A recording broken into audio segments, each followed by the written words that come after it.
Okay guys, so this is the video which will be about the fact that how much we have progressed and what's kind of coming up.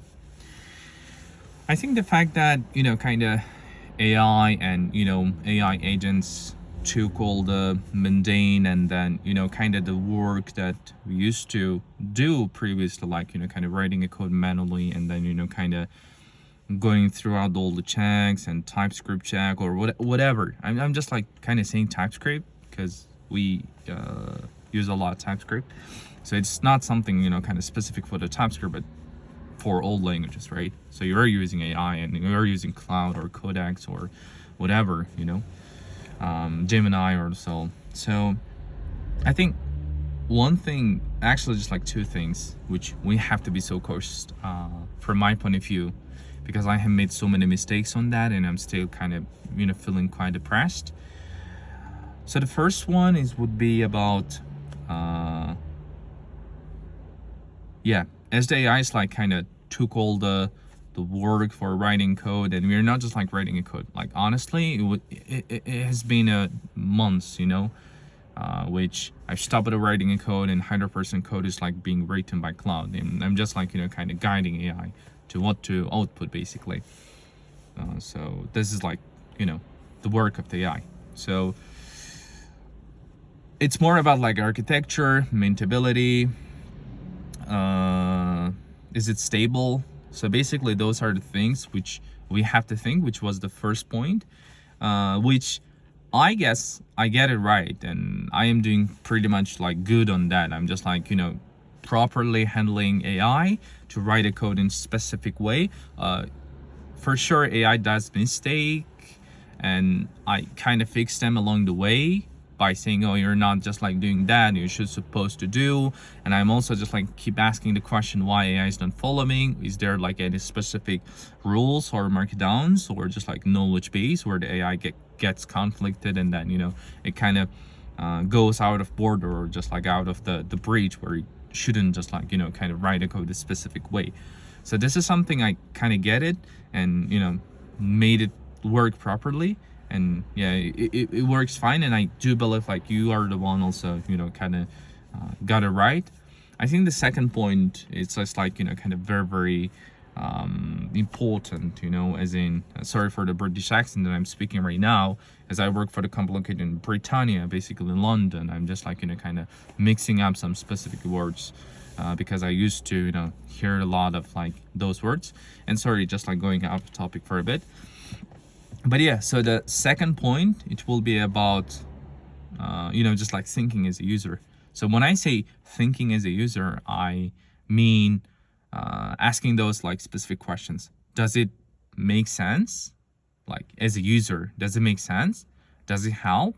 Does it give a value for the end user? I think just like kind of those are the three bullet lists that you should be like putting into your every single work or every single your task, because just like think AI just like took the mundane and then the work that we have to just like kind of basically suffered a lot because it took so many time. For example, just like it took like months to build just like simple app, but right now it's like taking a week to build up everything, right? So it's like gone. So it means we have a space, we have a room, we have a time. So we're just like filling up with architectural discussions, architectural decisions, and also still we have a gap. And then the gap needs to be filled up with, am I thinking as a user? Does it give a value for an end user? Does it help? So I think those are the questions that you have to fill, because if you ask those questions at the step 2, which you are done with architecture, with you are done with something, I would say like also you can prioritize and then put the architectural and then kind of stability work after asking the WH questions, because based on WH questions, so you can basically restructure everything or just like kind of rework.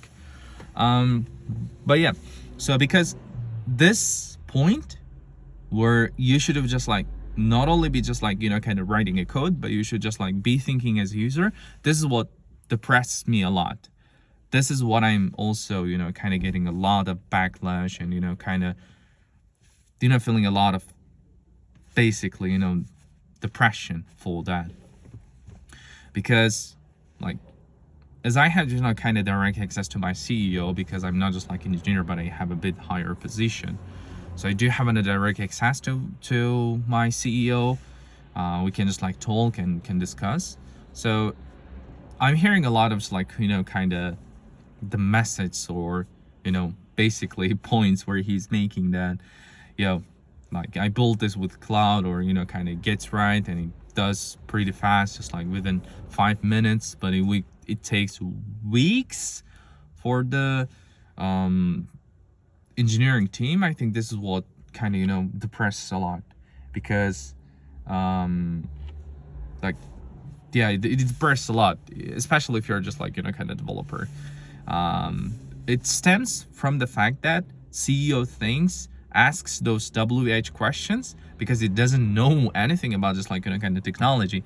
It doesn't think properly from the maintainability or, scalability point of view. And he doesn't care as well because his job is to, make sure that the users are, in a positive mood and they think and they get the product in a way that, it helps for them and makes their life easy. So as the CEO puts those questions like straight before, kind of any work, the cloud gets right. So as we are not just like, kind of putting those to the first, but we are just like, kind of prioritizing the work of architecture or stability, maintainability, which we have discussed is something that we get it right. We are just like, kind of still making a mistake and we are just like still kind of in the loop of, making a lot of mistakes. So this is the mistake which I have made so far and, kind of took my heart, and still my heart is like broken right now. I'm kind of feeling very, very depressed. But yeah, so this is kind of the lesson that I have learned and wanted to share with you guys. So I hope this kind of gives, in value, and sorry for, rambling around, but yeah, it was just like, kind of my first ever video, which I'm just like taking on this field. But moving on, I will keep and then sharing more videos. So stay tuned, and then I will be sharing more of my thoughts. And feel free to leave comments and like the video and share with your friends. Thank you.